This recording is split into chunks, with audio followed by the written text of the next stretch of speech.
लिखे गजल का कि शिकवे गिले मिटा के सभी मुस्कुराइए, शिकवे गिले मिटा के सभी मुस्कुराइए, लोगों ने अपनी अपनी कही मुस्कुराइए।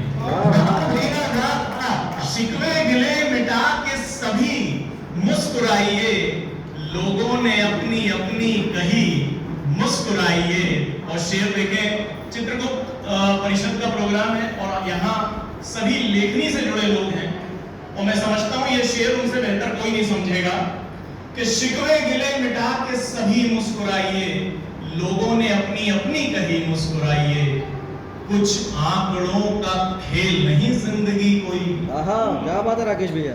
कुछ आंकड़ों, life is not just about numbers, कुछ आंकड़ों का खेल नहीं जिंदगी कोई, छोड़ो कभी तो खाता वही मुस्कुराइए।